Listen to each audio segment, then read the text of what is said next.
This question is from GATE 2019 XE Solid Mechanics for 1 mark.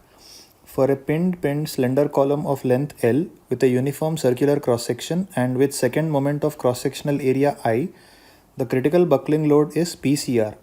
For a similar column made of same material having length 2L and second moment of cross sectional area 4I, the critical buckling load is.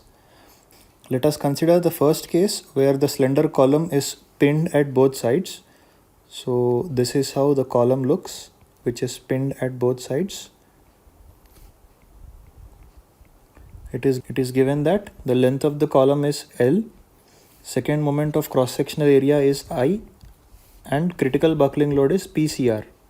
We have a generalized formula to calculate the critical buckling load according to Euler's theory of columns, which is PCR is equal to pi square EI by L effective square, where L effective is the effective length of the column which decides the critical buckling load depending on the end conditions of the column.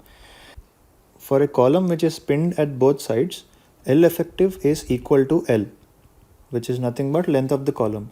So for this case, the critical buckling load expression becomes pi square EI by L square, since L effective is equal to length of the column for the column which is pinned at both sides. Now let us proceed to the second case where we have a similar column, which means that this column is also pinned at both sides. But here this column has the length of 2L. It has second moment of cross-sectional area as 4I.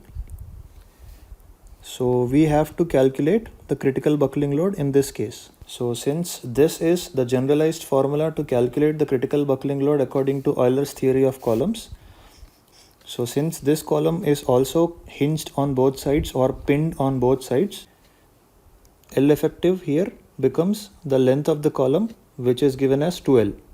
So when we substitute the corresponding values, we have PCR is equal to pi square E, and second moment of cross-sectional area is given as 4I for second case, divided by L effective square, which is 2L whole square.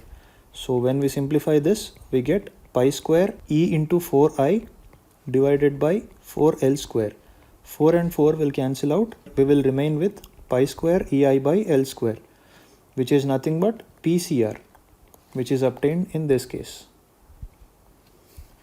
Therefore, even for the second case, we get the critical buckling load to be PCR. So it matches with option C.